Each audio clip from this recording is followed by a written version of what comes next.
নীরব না করার সুযোগ পেল না। শতক প্লেট ভর্তি ডাল দিয়েছে যেন পান্তা ভাত। সে ডাল খায় না, তবুও গিলতে হলো। খাওয়া দাওয়া শেষে মেহমান বিদায় নিল, তবে যাওয়ার আগে জমেলা বেগম মাহিদের হাতে ৩,০০০ টাকা গুঁজে দিয়ে চলে গেল। মাহিদ আহাম্মক হয়ে তাকিয়ে রইল। মেহমান যাওয়ার পর এই নিয়ে সবাই হাসাহাসি করল। শতক বলল, ভাই ট্রিট দিতে হবে কিন্তু সবাইকে। সহস্র বলল, বুড়িটা দিল আছে, ৩,০০০ টাকা দিল, ভাবা যায়? ইস, আমার যদি এমন দাদি শাশুড়ি কপালে জুটতো, তাইলে তো সব টাকাই আর টাকা। শবনম বলল, তোকে শাপলা পাগলের সাথে বিয়ে দিতে ২৫০০০০ টাকা যৌতুক আনবো, চিন্তা করিস না। আপু, তোমার জামাইরে দেখাও। মতিউর রহমান দোকানে বসে। গরমে অবস্থা কাহিল। মার্কেটের ভেতর প্রচুর গরম। ফ্যান চলছে, কিন্তু এই মনে হয় বাতাস না বাষ্প। তিনি ঘেমে গেছেন। দোকানে আরও লোক আছে। শতক, শফিউর রহমান, হাবিবুর রহমান, আয়াত, কর্মচারী তো আছে একজন। কেউ বসে নিয়ে ক্রেতাদের কালেকশন দেখাচ্ছে। শতক মতিউর রহমানের পাশে। শতক ও মতিউর রহমান একটু আলগা হলেই শতক বলে, বরব্বা মিঠু ওর বিড়ালটা বান্ধবীর বাড়িতে রেখে এসেছে। মতিউর রহমান কাপড় ভাঁজ করতে করতে জবাব দিলেন, ভালো করেছো। বরব্বা বিড়ালটি মিঠুর খুব প্রিয়, ও কষ্ট পাচ্ছে। আর খুশবু খাঁচে এনেছে, তো খাঁচে রাখবে। তো কি হয়েছে? বরব্বা বুঝতে পারছো না কেন? বিড়ালটা বাড়িতে রাখার অনুমতি দাও তো, আমি ওর বান্ধবীর বাসা থেকে এনে ওকে দিয়ে দিই। না মেজো আব্বা। শতক মতিউর রহমানের হাত ধরল। বরব্বা তুমি কি আমার উপর রেগে আছো? মতিউর রহমান অবাক হয়ে বলল, আপনার উপর রেগে থাকবো কেন? তাহলে অনুমতি দাও। মতিউর রহমান হতাশ হলেন। বললেন, আচ্ছা দিলাম, কিন্তু এরপর কোনো নালিশ এলে বিড়ালের খবর আছে। শতক খুশি হলো। সে তখনই দোকান থেকে বের হয়ে বাইক নিয়ে বের হলো। উদ্দেশ্য বিড়াল এনে মালিকের মন গলানো। মৈত্রী ও হুমা বসে বসে টিভি দেখছে আর হাসছে। কারণ টিভিতে ডান্স রিয়েলিটি শো চলছে। একটা ছোট মেয়ে নাচছে, তার মতো করে আরজুও চেষ্টা করছে। আর আরও নাচ দেখে দুজন হাসছে। হাসার মধ্যে মিয়াও মিয়াও আওয়াজ শুনতে পেল সকলে। মৈত্রী দরজায় তাকালো, দেখলো শতক খাঁচা হাতে দাঁড়িয়ে, আর খাঁচার ভেতরে পাখিনি। হুমা আরও খুশি হলো। মৈত্রীও খুশি। হুমা বলল, ভাইয়া ওকে এনেছো? বড়ম্মা পারমিশন দিয়েছে? শতক বলল, হুম। বলে মৈত্রীর দিকে তাকিয়ে রইল, তার কথা বলার অপেক্ষায়। মৈত্রী এসে বাঘিনীকে বের করে আদর করলো। শতক খুশি হলো। মৈত্রী আদর করে আবার খাঁচায় পুড়ে বলল, এটাকে কেন এনেছো? শতক ভ্রুকুচকে বলল, তোর বাচ্চা, এর জন্য কেঁদে বন্ডা বানালে, তাই নিয়ে এলাম। ভালো করেছো, এখন নিয়ে যাও এটাকে, আমি আর রাখছি না। বরব্বা পারমিশন দিয়েছে তো? দিক, আমি রাখবো না, নিয়ে আসো, আমি আর ঝামেলা চাই না। শতক বলল। দেখ মিঠু। শতকে বলতে না দিয়ে মৈত্রী শান্ত কণ্ঠে বলল, আমি বলছি তো রাখবো না, না মানে না, আর আমার না মানে তো জানোই, তোমার বাপ চাচাদের রক্ত বলে কথা। বলে চলে গেল। শতক দীর্ঘশ্বাস ফেলল। সে বুঝলো মৈত্রী রাখবে না। মৈত্রীর জেদ সম্পর্কে অবগত সে। অগত্যা বিড়ালটিকে রেখে এলো। বিড়ালটা সারাক্ষণ মিয়াও মিয়াও করছে। মেঘ আকাশ। রোদ কখনো হালকাভাবে তো কখনো গাঢ়ভাবে ঢেউ খেলছে। আবহাওয়া গরম। মৈত্রী, হুমা ও শবনম ফুল পিঠা বানাবে, তাই দিন যা মিলে চাল বেটে দিয়েছে। সেগুলো পরিমাণ মতো লবণ, একটু পানি দিয়ে মেখে 3 অংশে ভাগ করে একটা সাদাই রেখেছে। একটা অংশ হলুদের গুঁড়ো দিয়ে হলুদ রঙের করেছে, আর একটা হালকা লাল রং দিয়ে লাল রঙের করেছে। এরপর 3 জন সিরিঞ্জের ভেতর তুলে কলা পাতার উল্টো পিঠে ছোট ছোট ফুল ভরাট করেছে। এগুলো সিদ্ধ করে রোদে কড়া কড়া করে শুকোতে হবে, তারপর তেলে ভাজলে কমপ্লিট। গ্রামে ঈদের আগে ওইগুলো বানায় বাড়ির মেয়ে বউরা। খেতেও মজা, দেখতেও সুন্দর, তবে খাটুনিটা একটু বেশি। কথায় আছে না, কাজ না করলে ফল পাওয়া যায় না। 3 বোন মিলে সব করলো। সুলতানা বেগম ছাদে শুকাতে দিল। এখন ব্যাংকে ঈদের ছুটি চলছে। 10টায় শতক সবাইকে রেডি হতে বলল। শপিং করতে নিয়ে যাবে। বাড়ির সকলের কসমেটিক্স আর শবনম জুতো কিনে দেবে ভাই বোনদের। হুমা, আয়াত, জ্যোতি, শবনম, সহস্র, চন্দ্রবিন্দু, সুলতানা বেগম রেডি হয়েছে। খাদিজা বেগম আরুকে রেডি করিয়ে দিচ্ছে, আর মৈত্রী ও খুশবুকে রেডি হতে বলেছে। মৈত্রীর এক কথা, সে যাবে না, কিন্তু খাদিজা বেগমের বকাঝকা করতে লাগলো। কেন যাবে না? সাধক আবার কিছু মনে করে যদি? ওর বাবার কানে গেলে? তিনি খুশবুকে বললেন সেও যাবে না। মাহিদ সকলের বড়, যেখানে তার কিনে দেওয়ার কথা, ভাইদের থেকে সে কিভাবে নেবে? কিন্তু মা জননী বুঝলে তো। খাদিজা বেগম বলল, তোরা 2 ভাই বোন আমার হাতে মায়ের খাবি, যা তাড়াতাড়ি রেডি হ। ওরা শুনলে কি ভাববে যে এখনো রেগে আছে। ছোট আরু বলল, আমার ভাইকে মারবে না, আপুকে মারলো। মৈত্রী চোখ ছোট ছোট করে বলল, আমি তোর কিচ্ছু না। আরু বড়দের মতো বলল। হও তো, খুঁটে আনা বোন। খাদিজা বেগম হেসে আরুর গালে চুমু খেয়ে বলল, তোদের সব কয়টারেই খুঁটে আনছি, বুঝছেন? আর খুশবু, মিঠু, তাড়াতাড়ি রেডি হ। আরু গাল ফুলালো। মাহিদ বলল, আচ্ছা আমি যাব না, মিঠুর যাওয়ার দরকার নেই। কেন, দুজনে যাবি? এর মধ্যে শতক এলো। আরু ছুটে এসে তার কাছে গেল, দেখলো বিন্দু কোলে, তাই ফিরে এসে ভাইয়ের কোলে উঠল। শতক তাড়া দিল। কি রে, তাড়াতাড়ি বের হ, এখনো রেডি হোসনি কেন? এই মৈত্রী, যা বোরকা পরে আয়। মাহিদ বলল, আমি যাচ্ছি, মিঠু যাবে না বলছে, ওর মাথা ব্যথা। শতক দেখলো মৈত্রীকে মাথা ব্যথা, নাকি তার সাথে না যাওয়ার বাহানা। সে বলল, দেখ মৈত্রী, ফালতু এক্সকিউজ বাদ দে, রেডি হ। মৈত্রী চটজলদি বলল, মাথা ব্যথা, যাবো না বলছি তো। খাদিজা বেগম ধমক দিল, মিঠু রেডি হ কইতাছি, নাকি মার খাবি? থাক বড়ম্মা, জোর করো না, গেলে যাবে, না গেলে নাই। খুশবু, তুই আয় চলতে। বলে হনহন করে চলে গেল শতক। তার সাথে তেরামি দেখে নেবে, সময় আসুক, অধিকার হোক আগে, তারপর কথা অমান্য করার ফল ভালো করে বোঝাবে। বাইরে অটোর পাশে দাঁড়িয়ে আছে সবাই, অপেক্ষা করছে মাহিদ মৈত্রীর আসার। শতক এসে বলল, খুশবু আসছে, মৈত্রী যাবে না। হুমা বলল, কেন? গিয়ে শুনে আয়। শতক তারা উত্তর দিল। এমনি মেজাজ বিগড়ে গেল। হুমার মুখটা চুপসে গেল বেটার গোমরাহ মুখে। সহস্র আয়াত অটোতে বসে গেম খেলায় ব্যস্ত। শবনম ছেলেকে বকছে যেন দুষ্টুমি না করে। সুলতানা বেগমের কপালে গাঢ় ভাঁজ পড়ল। মৈত্রী এলো না, তার কথা মনে রেখেছে। তিনি গেলেন ডাকতে। শতক বলল, মা, দরকার নেই কাউকে জোর করে নিয়ে যাওয়ার। সুলতানা কিছু বলল না, এগিয়ে গেল। দেখল মৈত্রী ও মাহিদ এসেছে, সাথে আরু। শতক যে বলল আসবে না, ভাবি বোধহয় বকাঝোকা করে পাঠালো।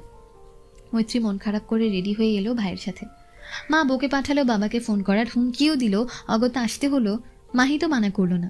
খাদিজা বেগম ছেলের হাতে 7,000 টাকা দিল। বাবা দিয়েছেন তাকে কেনাকাটা করতে। মাহিদের চোখে অশ্রুর আভাস। শতক দেখল মৈত্রী আসছে, কিছু বলল না, অটোতে গিয়ে বসলো।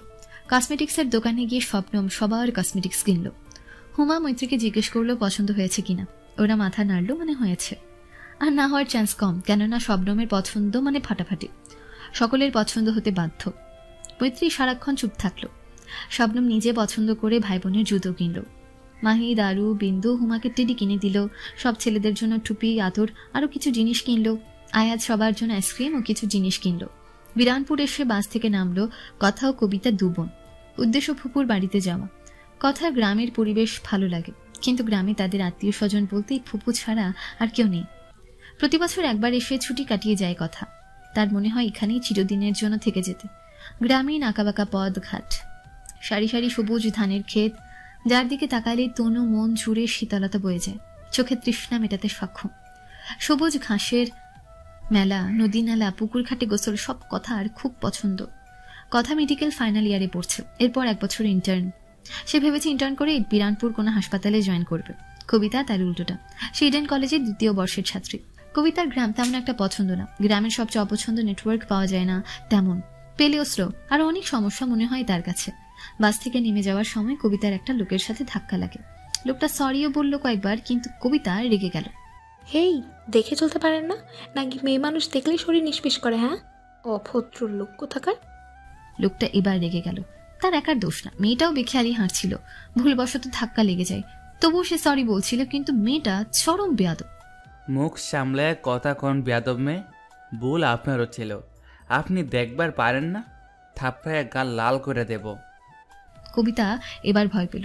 কি ভয়ঙ্কর কণ্ঠ, সত্যি সত্যি না থাপ্পড় মেরে দেয়। সে কথার পেছনে লুকালো।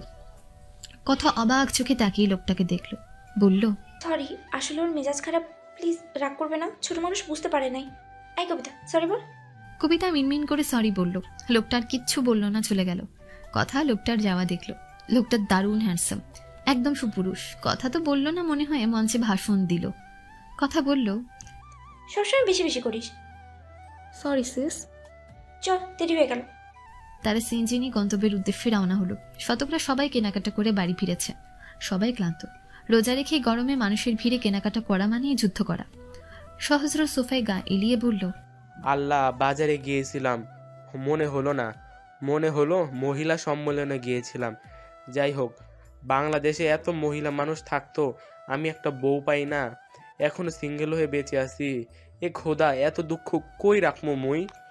শফিউর রহমান সোফায় বসে বলল, আব্বা, তোমাকে না একটা বালতি কিনে দিয়েছিলাম, ওইটা রাখো। দেশে খরা সৃষ্টি হলে দরকার পড়বে।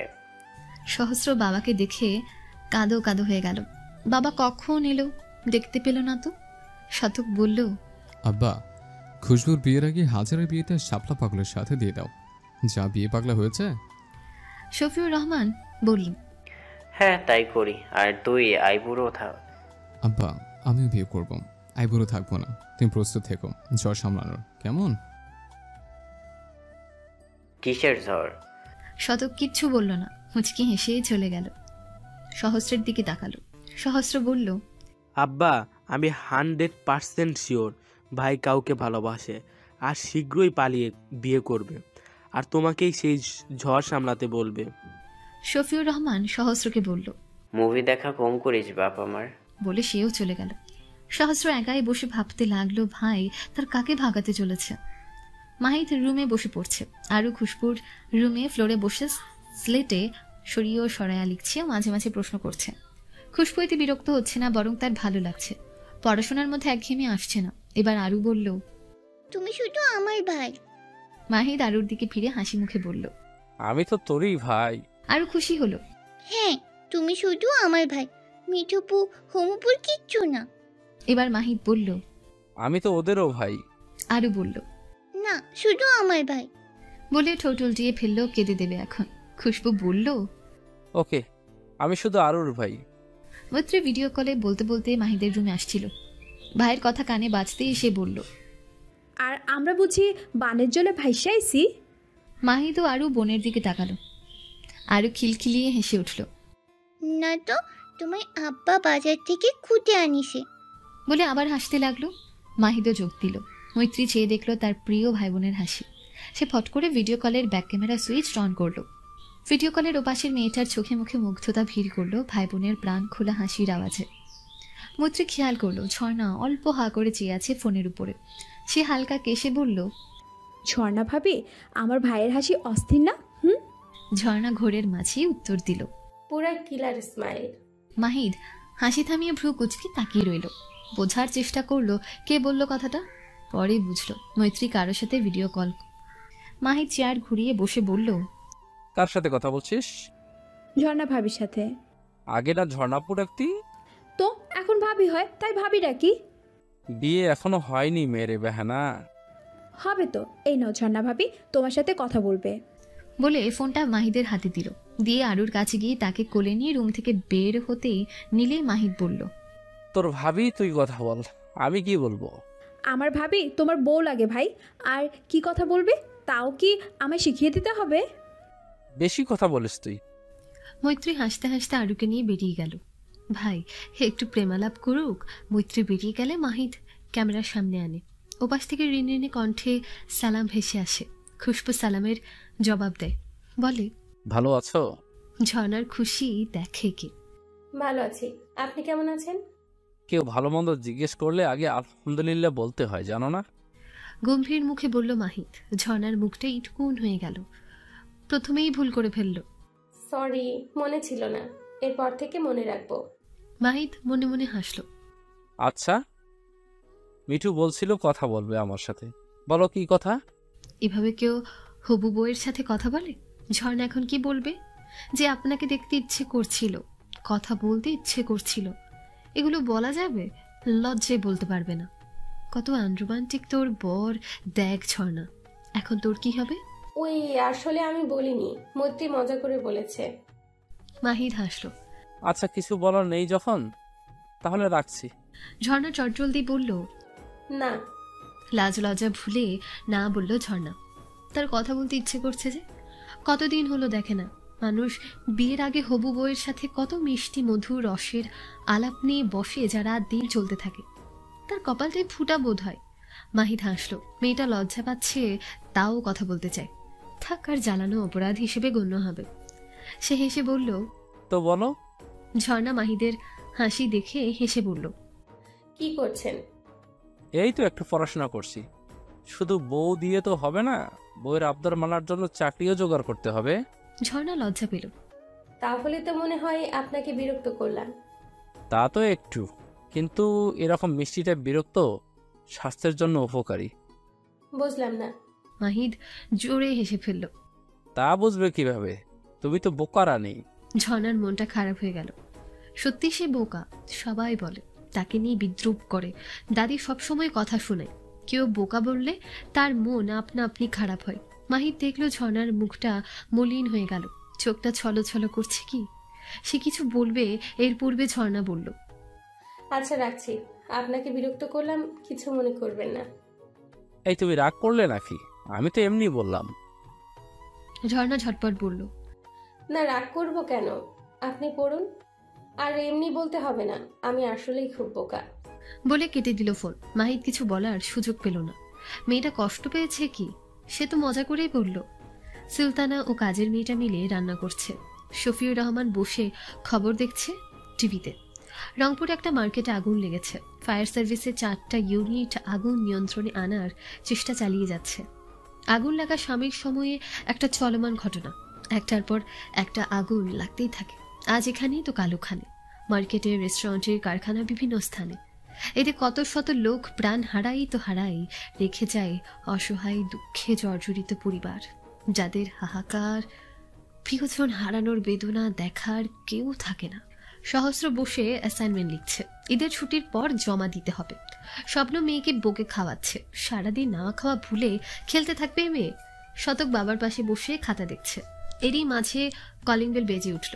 সাধারণত কেউ কলিং বেল বাজায় না। সুলতানা গেট খুলতে বলল, কেউ গেল না। সুলতানা আবার বললেন। এবার শফিউর রহমান, শতক, সহস্র একে অপরের সাথে চোখাচোখি করল। একে অন্যকে ইশারায় যেতে বলল, কেউ গেল না। বাধ্য হয়ে শবনম বকতে বকতে গেল। দরজা খুলে বলল, কে? আরে সিস, তুমি আমাদের চিনতে পারছো না? শবনম খুশি হলো, একটু জোরেই বলল, আরে কথা কবিতা। বলে এটো হাত নিয়ে জড়িয়ে ধরল। কবিতা বলল, সিস তুমি রোজা রাখোনি? Very bad. শবনম ওর মাথায় চাটি মেরে বলল, অফ যা বইন, বিন্দুকে খাওয়াচ্ছি। কথা কেমন আছিস, ভুলে গেছিস? কথা হাসলো। শবনমের গাল টেনে চুমু খেয়ে বলল, ভুলিনি আপু, তাই তো এলাম। কিন্তু তোমরা ভুলে গেছো, তাই তো যাও না। ভুলিনি বইন, আগে বিয়ে হোক, বাচ্চা কাছে আসুক, তারপর বুঝবি কেন যাই না। আরে এক একটা ঝামেলা, আমি তো বলবো সারা জীবন সিঙ্গেল থাকাই বেটার। আল্লাহ বলতে ভেতরে ঢুকলো সবাই।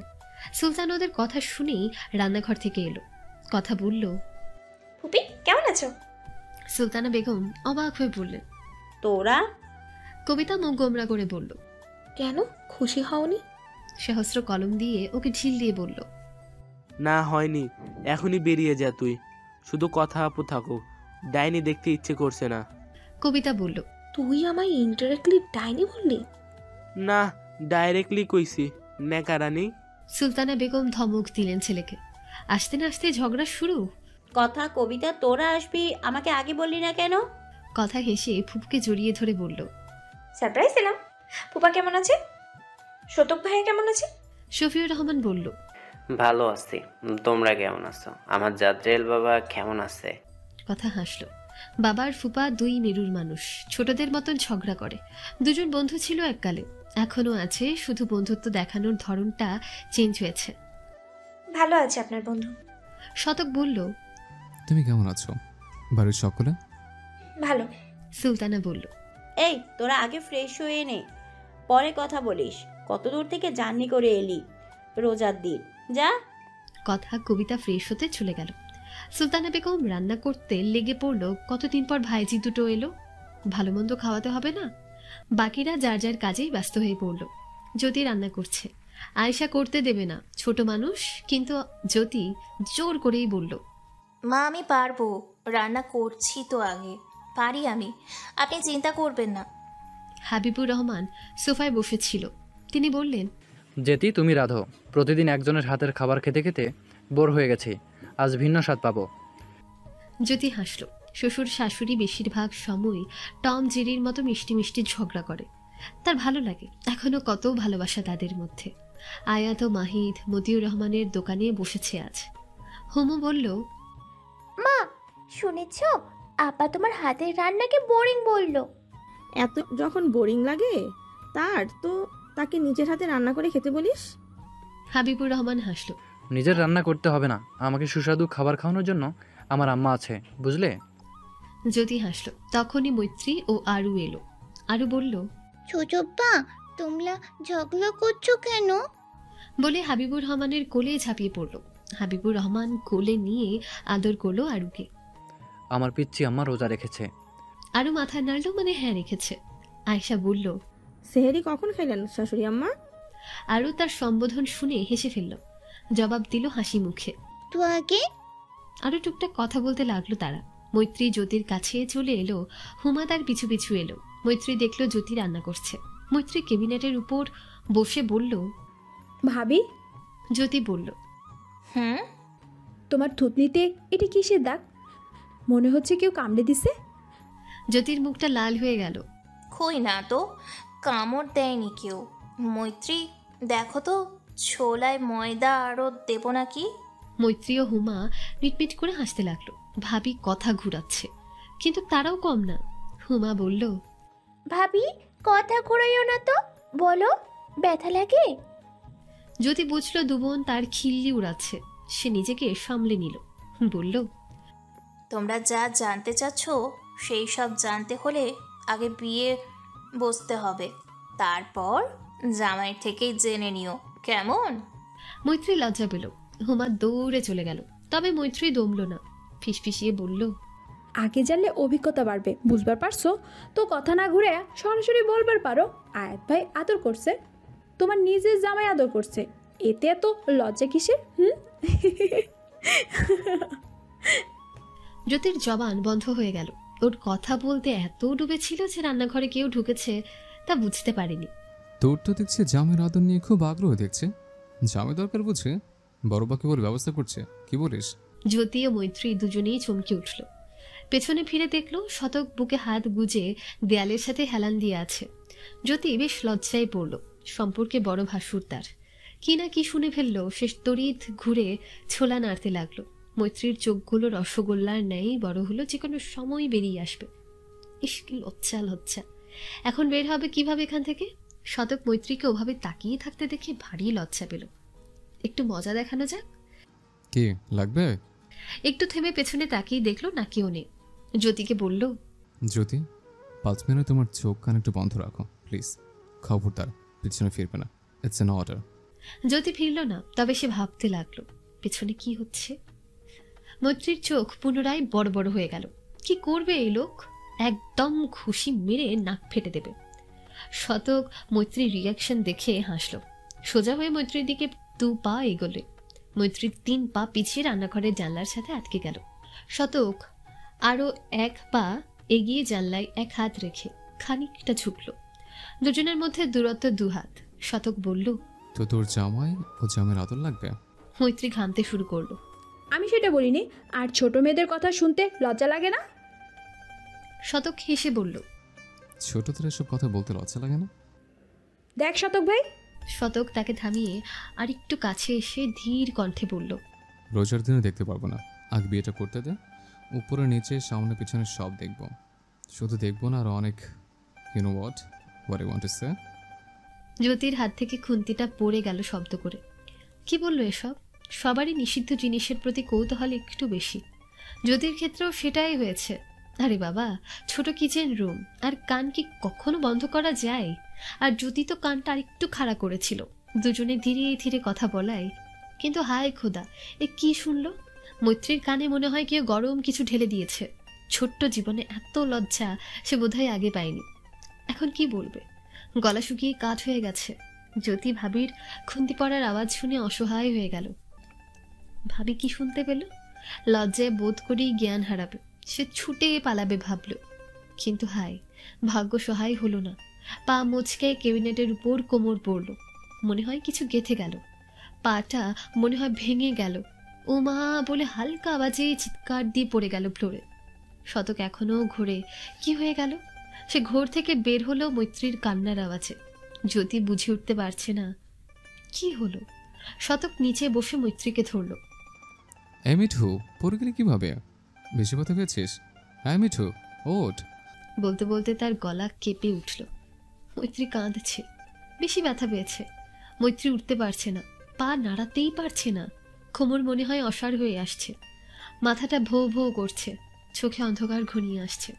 কান্না করতে করতে কোনো মতে বলল, পা নাড়াতে পারছি না, এখানে ব্যথা করছে। বলে কোমরের একপাশে দেখালো। শতক ফ্লোরে বসে পড়ল, মৈত্রীকে একটু উপরে তুলে নিল। মৈত্রী আর শক্ত হয়ে থাকতে পারল না, শতকের বুকে মাথা রেখে শরীর ছেড়ে দিল। ব্যথা অসহ্য হয়ে উঠেছে। শতক এক হাত মৈত্রীর দেখানো জায়গায় রাখলো। ভেজা অনুভব হচ্ছে, সে ঢোক গিলল, মনে হচ্ছে সে অজ্ঞান হয়ে পড়বে। হাতটা উপরে তুলে দেখলো লাল রঙের ক্ষারীয় পদার্থ। সে মৈত্রীর পরনের জামাটা একটু উঠিয়ে দেখলো কেটে গেছে অল্প। জ্যোতি এখনো শকড, তার মাথা ঝিমঝিম করছে রক্ত দেখে। তার ব্লাড ফোবিয়া আছে। শতক মাথা উঁচিয়ে জ্যোতির দিকে তাকালো, মুখটা রক্তহীন হয়ে আছে। সে জ্যোতিকে বলল, জ্যোতি, ফ্রিজ থেকে বরফ আনো জলদি, পা মুচকে গেছে, হয়তো কোমরে কেটে গেছে অল্প। ছোট মাকে ডেকে আনো। বলে মিঠুর দিকে তাকালো। ব্যথায় মুখটা নীল হয়ে গেছে, চোখ বন্ধ করে আছে। জ্ঞান হারালো কি? এই মিঠু, মিঠু শুনতে পাচ্ছিস? কথা বল, কোথায় কোথায় লেগেছে? বলে জড়িয়ে নিল। সব তার জন্য। মেয়েটা কত ব্যথা পেল। শতকের চোখ ছলো ছলো করছে, দাঁতে দাঁত চেপে আছে। মৈত্রী আদুরে আওয়াজ শুনে জোরে কেঁদে বলল, খুব ব্যথা করছে, মাকে ডাকো না। শতক অসহায় হয়ে পড়ল। দেখলো জ্যোতি বরফ আনছে, কিন্তু আনতে পারল না। সেও সেন্সলেস হয়ে পড়ল। শতক অবাক হলো, এর আবার কি হলো? শতক মৈত্রীকে শক্ত করে জড়িয়ে ধরে ছোট আম্মাকে ডাকতে লাগলো জোরে। দরজা বন্ধ থাকায় আওয়াজ বাইরে যায়নি বোধহয়। ড্রয়িং রুমে হাবিবুর, আয়শা, হুমা সহস্র কথা ও কবিতা আলাপ করছিল। এরই মধ্যে শতকের ডাক কানে আসায় আয়শা কিচেনে গেল। গিয়ে অবাক, জ্যোতি মেঝেতে পড়ে, শতক মেঝেতে বসে মৈত্রীকে জড়িয়ে। মৈত্রী এখনো জ্ঞান হারায়নি, মা মা করছে ধীরে ধীরে। আয়শা উদ্বিগ্ন হয়ে জিজ্ঞেস করলো, কি হয়েছে ওদের? শতক কাঁপা কাঁপা গলায় বলল, মিঠুর পা মুচকে ক্যাবিনেটের উপর পড়ে গেছে, কোমর অল্প লেগেছে, রক্ত বের হচ্ছে। তোমার ছেলে বউকে বরফ আনতে বললাম, সেও পড়ে গেল। আয়শার সিরিয়াস মুহূর্তেও হাসি পেল। এটা তার একটা বদভ্যাস। শতক কাঁদো কাঁদো হয়ে আছে ছোট বাচ্চাদের মতো, মনে হয় এক্ষুনি কেঁদে দেবে। সে মৈত্রীর পাটা দেখে বলল, তুই কাঁদছিস কেন? কই কাঁদছে? নাক টেনে বলল শতক। আয়শার হাসি আটকাতে পারল না, বলল, নাক টানছিস যে? শতক হতাশ হলো। মৈত্রীটা ব্যথা পাচ্ছে আর ছোট মা হাসছে। মিঠু ব্যথা কাচ্ছে আর তুমি হাসছো? আয়শা টনক নড়ল, উঠে ফ্রিজ থেকে বরফ আনলো, সবাইকে ডাকলো, বরফ পাইয়ে দিল। জ্যোতির দিকে তাকালো, ভয় পেয়ে জ্ঞান হারালো কি? ততক্ষণে সকাল এসে পড়ল। হাবিবুর রহমানও সকলেই অবাক। জিজ্ঞেস করলো, শতক কি হয়েছে মিঠুর? আর জেঠিমা পড়ে আছে কেন? শতক বলল, ছোট বউ পরে বলবো, আগে বড় মাকে ডেকে পাঠাও। আর কথা, তুমি ওটা দেখো তো মিঠুকে। আর হাজার জ্যোতির চোখে পানি দেয়, শুধু সেন্সলেস হয়ে পড়েছে। সহস্র জ্যোতির কাছে গেল। হাবিবুর রহমান পানি দিল তার চোখে। হুমায়রা বড় আম্মাকে ডাকতে গেল। কবিতা দাঁড়িয়ে দেখছে সব। মৈত্রী সব শুনছে, ব্যথায় কাহিল, কথা বলতে পারছে না। কথার নাম শুনে কিছু মনে পড়ল। শতককে শক্ত করে জড়িয়ে বুকে মুখ গুছল। এতক্ষণ শতক ধরলেও সে ধরেনি। কিন্তু কথা কথা মৈত্রীর কাছে বসে পড়ল। শতক বলল, পা মচকে গেছে বোধহয়, কোমরে কেটে গেছে, রক্ত ঝরছে অল্প। কথা বলল, ওকে সোফায় বসাও, পানিতে পা ভিজিয়ে দাও, আর আমি কোমরে ব্যান্ডেজ করে দিচ্ছি। কবিতা, আমার ব্যাগ থেকে ফার্স্ট এডের বক্সটা আনতো জলদি। শতক দেরি করল না, মৈত্রীকে ছাড়িয়ে কোলে নিতে চাইল, কিন্তু মৈত্রী ছাড়ছে না। আরো শক্ত করে ধরে মা মা বিড়বিড় করছে। শতক ছাড়িয়ে নিয়ে কোলে তুলে ড্রয়িং রুমে সোফায় বসালো। মৈত্রী জোরে কেঁদে উঠল, কোমরে লাগলো বেশ। শতক নিজেও বসে এক হাত পিঠে দিয়ে ওর মাথাটা বুকে রেখে জড়িয়ে ধরল, কিন্তু মৈত্রী অজ্ঞান, শরীর ছেড়ে দিয়েছে। শতক বলল, মিঠু, মিঠু, কি হলো? কথা অজ্ঞান হয়ে গেল? কথা এসার আনা বোলের পানিতে মৈত্রীর পা ডুবিয়ে দিল। জামা তুলে জায়গাটা পানি দিয়ে পরিষ্কার করতে লাগলো। জ্যোতি চোখ খুলে দেখলো সহস্র ও তার শ্বশুর মশাই তার দিকে তাকিয়ে। সে চোখ পিটপিট করে মনে করার চেষ্টা করলো কি হয়েছিল তার সাথে। মৈত্রীর কথা মনে আসতেই কিছু বলবে এর পূর্বে সহস্র বলল, জ্যোতি ভাবি, তুমি তো দেখছি খুব ফাস্ট। আমি ভাবিনি তুমি এত তাড়াতাড়ি আমাকে চাচা ডাকার ব্যবস্থা করবে। হাবিবুর রহমান সহস্রের পিঠে আস্তে চাপড় দিল বদমাস ছিল। সহস্র দাঁত বের করে ভেটকাতে লাগলো। হাবিবুর রহমান উঠে গেল, জ্যোতি উঠে পড়ল। আজ তার লজ্জা পাওয়ার দিন। সহস্রকে বলল, আসলে আমার ব্লাড ফোবিয়া আছে তো তাই। সহস্রের কপালে ভাঁজ পড়ল। ব্লাড কোথা থেকে এলো? খাদিজা বেগম ছুটে এলো কাঁদতে কাঁদতে, আরও হুমার সাথে। তিনি রান্না করছিলেন, বাড়িতে কেউ নেই, ছেলেটা বাবার দোকানে। তিনি গিয়ে দেখল মৈত্রী শতককে জড়িয়ে ধরেছে। তিনি জিজ্ঞেস করলেন শতককে, মিঠুর কি হয়েছে আপা, কথা কইতেছে না কে? বড় মা পাটা মুচকে আছেন, ভয় জ্ঞান হারিয়েছেন। ভয় পেও না, কিছু হয়নি, কথা দেখছে। শতক কোমরের কথা বলল না, ঢের শিক্ষা হয়েছে তার। জ্যোতির মতো বড় মা না জ্ঞান হারায়, আবার ভয়ও পেতে পারে। এমনিতেই কাঁদছে। এরই মধ্যে কবিতা এলো, কথাকে বক্সটা দিল। কথা মৈত্রীর অনুপাশে বসলো। হাবিবুর রহমান, সহস্র এলো, সাথে জ্যোতি। সবাই ড্রয়িং রুমে। নাড়ু এসে আপু বলে কাঁদতে লাগলো। শতক বলল, ছোটাপ্পা আরুকে নিয়ে যাও বাইরে, আর হাজার বড় মাকে রুমে নিয়ে যা, কাঁদছে। জ্যোতি তুমিও চো সাথে। মৈত্রীর কোমরে ব্যান্ডেজ করবে কথা, তাই সবাইকে কৌশলে যেতে বলল। খাদিজা যাবেন না, কাঁদতে লাগলো আম্মা বলে। শতক ধমক দিল, বড় মা কি হচ্ছেটা কি? মিঠু ভয় পেয়ে যাবে না? যাও তুমি, সহস্র জ্যোতি নিয়ে যাও। খাদিজা বেগম গেল। কথা রক্ত পরিষ্কার করে ব্যান্ডেজ করে দিল। আয়েশা বরফ এনে দিল। কথা কাপড়ে মুড়ে সেগুলো পায়ে বেঁধে দিল। সে ডাক্তার নয়, তবে পড়ছে তো। সে বলল, ঠিক হয়ে যাবে, চিন্তা করবেন না কেউ। ইফতার পর ভরা পেটে ব্যথার ওষুধ খেতে হবে। পুরোপুরি ঠিক হতে কয়েকদিন লাগবে, আর চোখে পানি ছিটিয়ে দিলে জ্ঞান ফিরবে। হুমা পানি আনতে গেল। শতক এখনো মৈত্রীকে জড়িয়ে, তার জন্যই এই অবস্থা। কত কষ্ট পেল মেয়েটা। কোনোভাবে যদি ব্যথা ট্রান্সফার করা যেত। কবিতা দাঁড়িয়ে শতকের কাণ্ড দেখছে। এখনো জড়িয়ে রাখতে হবে। এই আন্টিটা তো আছে, সে ধরলে হতো। ওর মাও তো এসেছে। শতক ভাইয়ের কেন ধরতে হবে? শতক ভাই তো এমন করছে যেন ব্যথা সেই পাচ্ছে। মেয়েটার শতক ভাইয়ের মাঝে কিছু আছে, অজানা আশঙ্কায় তার মাথাটা বিগড়ে যাবার জোগাড়। ইস, ওরা তো চাচাতো ভাই বোন আর কিচ্ছু না। আর যদি আর কিছু হয়, তার কি হবে? ইফতার শেষ হয়েছে, গরমে অতিষ্ঠ জনজীবন, তার উপর বিদ্যুতের জ্বালাতন। ঈদের বাকি নেই বেশি দিন, সবাই ব্যস্ত, কেউ শপিং করতে, কেউ কাজে। এর মধ্যে এই লোডশেডিং সকলকে বিরক্ত করা। অনেকে ইচ্ছে মতো ঝাড়ি দিতে ভুলে না। তালুকদার বাড়িতে আবার বিদ্যুতের ভ্রমণ নিয়ে কোনো আপত্তি নেই। আইপিএস আছে না, ফ্যান লাইট সব জ্বলে, তো সমস্যা কোথায়? ঝর্ণা বসে আছে মন খারাপ করে। মাহিদের সাথে কথা বলার পর থেকেই এই হাল। তার উপর দাদির ওয়াজ আছেই তো। মায়ের কানে ঢালছে আজ বাদে কাল বিয়ে হয়ে যাবে, অথচ বাড়ির কাজে অষ্টরম্ভা। বিয়ের পরদিনই না শাশুড়ি বের করে দেয়, না আছে সুরত, না গুণ, বোকার হত্য, ইত্যাদি ইত্যাদি। ঝর্ণার মনটা আরো বেশি উঠল। ঝর্ণার মা ভাতের প্লেট এনে মেয়ের সামনে বসলো। ঝর্ণা মাকে দেখল, মুরগির মাংস দিয়ে ভাত মাখাচ্ছে। মাখিয়ে এক নলা করে ঝর্ণার মুখে পুড়ে দিল। ঝর্ণা চিবুতে লাগলো। খিদে পেয়েছিল তার। দাদির চেঁচামেচিতে আর খেতে মন চাইছিল না। আচ্ছা, মায়েরা সব বুঝে যায়। নীরা মেয়েকে বললেন, মন খারাপ আমার মেয়ের? ঝর্ণার চোখে অশ্রু ভিড় করলো। নিজেকে সামলিয়ে বলল, না তো। নীরা মেয়ের মন খারাপ বুঝলেন। মেয়েটা তার মতো সহজ সরল, কারো প্যাঁচ গোজ বোঝে না, অন্যদের ভাষাই বোকা। তিনিও এ কথা শুনে আসছে আদ্য থেকে। শাশুড়ির কটূক্তি, প্রতিবেশীর চাটুকারিতা, কত কিছু সহ্য করেছে। তবে স্বামী নামক লোকটার ভালোবাসা সব কষ্ট ভুলে দিয়েছে। ছায়ার মতো পাশে থেকেছে। তার মেয়ের সাথে কি হবে? মাহির ছেলেটা এই ননির পুতুলকে ভালোবাসবে তো?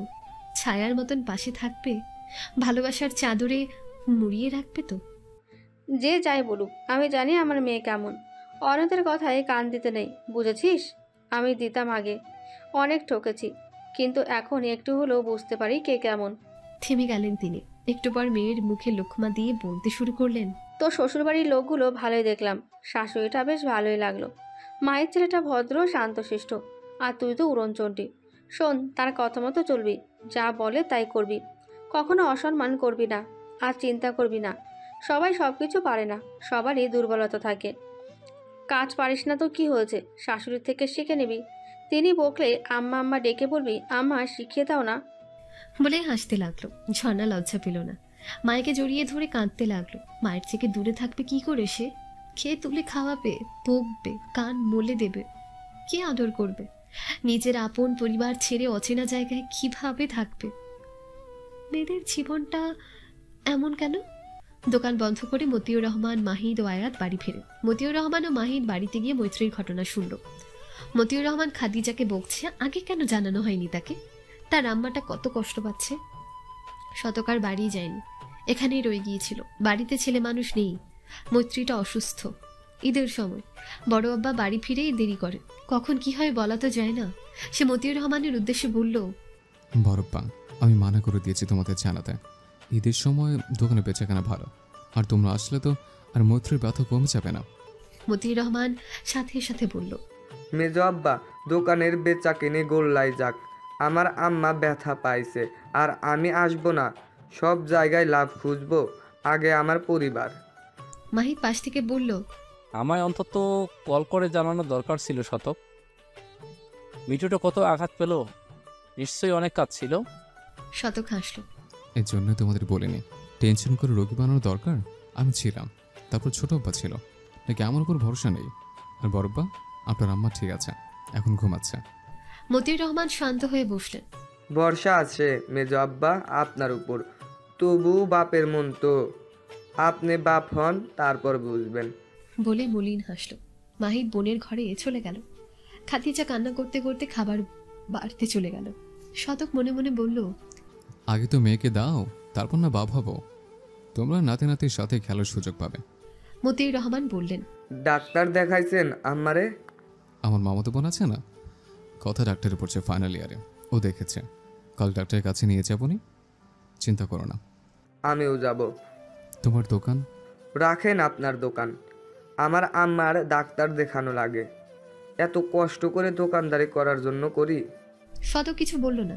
বড় আব্বার বোনের অবস্থা বুঝতে পারছে সে। হাসপাতালের ভিড় সারাক্ষণই থাকে। হাসপাতালে আসলে মনে হয় একটা সুস্থ শরীরের কাছে টাকা পয়সা সব অসহায়। কারো কারি কারি টাকা থাকলেও সে অসুস্থ হলে তার জীবনের আনন্দ কতটুকু স্থায়ী? হ্যাঁ, বর্তমান টাকা থাকলে সবই হয়, বাঘের চোখও পাওয়া যায়। কাঠের পুতুল হা করে, কিন্তু সুস্থতা মহান আল্লাহ তাআলার দান। তাই সুস্থ ব্যক্তির সুস্থতার জন্য আল্লাহর শুকর আদায় করা উচিত। সদর হাসপাতালগুলোতে পা ফেলার জো নেই। গরিব মানুষের প্রাইভেট ক্লিনিক যাওয়ার কথা মানে বস্তা ভর্তি টাকা। তাদের জন্য সদর হাসপাতালই সম্বল। নীরব বিরানপুরের একটা প্রাইভেট ক্লিনিকে এসেছে দাদিকে নিয়ে। জমেলা বেগমের প্রেশার হাই থাকে বেশিরভাগ সময়, সাথে ডায়াবেটিসের সমস্যা। নীরব দাদিকে নিয়ে ডাক্তারের সাথে কথা বলে প্রেসক্রিপশন নিয়ে বেরিয়ে গেল। দাদিকে নিয়ে হাঁটতে হাঁটতে দেখলো হাসপাতালের রিসেপশনে বসে মতিউর রহমান ও মৈত্রী। পাশে দাঁড়িয়ে শতক। মৈত্রীকে চিনতে ভুল হলো না, বোরকা পরে আছে সে। নীরব দাদিকে নিয়ে এগিয়ে গেল। কার কি হয়েছে? মতিউর রহমান ও শতক মৈত্রীকে নিয়ে এসেছে ডাক্তার দেখাতে। শতক মহিলা ডাক্তার দেখিয়েছে। কোমরের ঘাটে দেখাতে হবে না? ডাক্তার মহিলাটা কোমরের ব্যান্ডেজ খুলে ওষুধ লাগিয়ে আবার ব্যান্ডেজ করে দিল। পা এক্সরে করে রিপোর্ট নিয়ে দেখা করতে বলল। তাই রিসেপশনে বসে আছে তারা। মতিউর রহমান মেয়েকে জিজ্ঞেস করলো, আম্মা ব্যথা করতেছে? মৈত্রী মাথা নেড়ে না বোঝালো। বাবা তার অবস্থা দেখে অস্থির হয়ে পড়েছে। আসার সময় হাঁটতে দেয়নি, পাজা কোলে করে এনেছে। শতক বাবা মেয়েকে দেখছে আর ঘড়ির দিকে তাকিয়ে সময় দেখল। রিপোর্ট এলো বলে এমন সময় দেখতে পেল নীরব আর ওর দাদি এদিকে আসছে। এই নমুনা কোথা থেকে এলো? সে মনে মনে দোয়া করলো এদিকে যেন না আসে, মৈত্রীকে যেন গুন্ডাটা না দেখে। কিন্তু তা হলো না। নীরব তাদের কাছে এসেছে। মতিউর রহমান ও মৈত্রী মাথা তুলে দেখল। নীরব জিজ্ঞেস করলো, চাচা এখানে? কারো কিছু হয়েছে? বাড়ির সবাই ঠিক আছে? মতিউর রহমান উত্তর দিল গম্ভীর মুখে, এই ছেলেটাকে তার পছন্দ নয়। এমন নয় যে তার সাথে বেয়াদবি করেছে বা কারোর সাথে করতে দেখেছে, কিন্তু তাকে পছন্দ নয়। সবই ঠিক আছে আম্মা, কাল পরে গিয়ে পা মচকে ফেলেছে, তাই ডাক্তার দেখাইতে আনছি। তুমি এখানে? নীরব মৈত্রীর পায়ের দিকে তাকালো, কিন্তু দেখতে পেল না। বোরকাই ঢাকা যে। বেশি ব্যথা পেয়েছে কি? সে কি মৈত্রীকে জিজ্ঞেস করবে? মতিউর রহমান আছে সাথে, যদি কিছু ভাবে। জমিলা বেগমকে কেউ খেয়াল করেনি শতক ছাড়া। তিনি বললেন, এই মাইয়া পড়লা কেমনে? গতরে শক্তি নাই? মৈত্রী জমিলা বেগমের দিকে তাকালো। কি বলবে এখন? শতক হালকা কেশে বলল, দাদি আপনার হাসপাতালে? সব ঠিক আছে? জমেলা শতকের দিকে তাকালো। নাতির মাস্টার ছেলেরা কথা বলে ভালো। সব ঠিকই আছে, আসলে বুইরা হইছি তো, রোগবালাই লেগেই থাকে, প্রেশারটা বাইরা গেছিল, তাই নাতি জোর কইরা নিয়ে আইলো। তা তুমি ভালো আছো নি মাস্টার? ভালো আছে। মতিউর রহমান উঠে জমেলাকে বসতে বললেন। জমেলা বসত। তা মতিউর মাইয়াডার পাটা ভাঙ্গা গেল, তাও এই ঈদের ভিতরে? মতিউর রহমান বললেন, ভাঙে নাই, খালা মচকে গেছে। ওই একই হইল। এরই মধ্যে রিপোর্ট এলো। শতক সেটা হাতে নিয়ে মতিউর রহমানকে বললেন, বড় বড় রিপোর্ট এসেছে, ডাক্তারের কাছে চলো।